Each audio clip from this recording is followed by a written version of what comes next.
We briefly discussed this last year. Could Philadelphia and Toronto be potential trade partners? Well, Morgan Frost, of course, is that Andy, longtime PA voice of the Toronto Maple Leafs. It sounds like he's on the outs again with Torts and the Philadelphia Flyers. He's a center. This makes so much sense. He's a local product. I don't know if a deal is going to come together. We did report on the podcast last year. I can tell you there were some brief discussions. The Leafs weren't serious. They're more serious, by the way, and remain the same way on Scott Lawton, who I believe you played with or know from your time in the Flyers organization. I think that'd be a great fit. I don't know if Philadelphia would deal the guy, but Morgan Frost does make a lot of sense. I will say, first 10 games of the season, Morgan Frost is outstanding. Like he really showed something and showed like he was here to stay in the NHL. And I just think a change of scenery trade would be amazing. Like I think Frost would make sense. And I know in the past, Philadelphia's like Nick Robertson.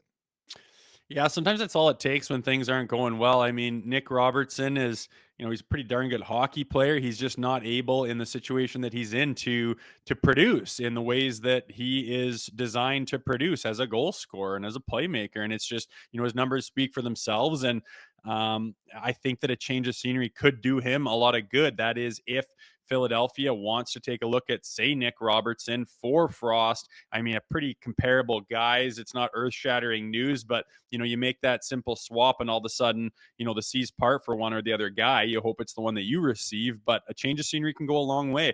I just wonder about John Tortorella and Robertson. Is that a fit or not? I think that would be a conversation that would need to happen beforehand for sure. Yeah, that's exactly my feel too. Like if he can't hack it with Craig Berube and Sheldon Keefe, I mean, what's gonna happen if he's with John Tortorella? But I think naturally there is a fit there with Morgan Frost. I mean, there's a desire, a need for centers. I know Fraser Minton was excellent in his first game of the season, 5th career NHL game, but still, he is 20 years of age. I mean, it's you've got to temper expectations on that front, and any national leaguers. And I think Morgan Frost is a guy who has proven he can play at the NHL level. So I would certainly look out for that. Like I think as we get closer and closer to the deadline, who knows what happens with Philadelphia?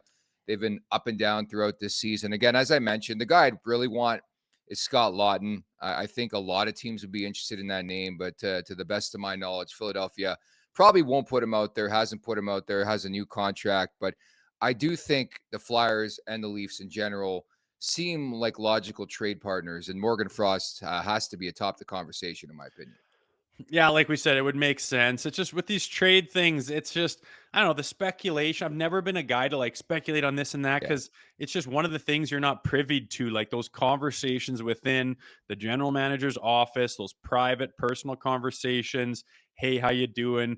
Talk to another GM privately. What goes on? What are you saying about the player? What do you need? Who's being honest? Who's not? And when the trigger is finally pulled, it's basically like, whoa, like almost a shock to everyone every single time because they try to keep these things down. They don't want players knowing they're talking about getting them off of their team because it's hard to make these deals happen. And if it doesn't, and that player is privy to it, and they're certainly privy to it if we are.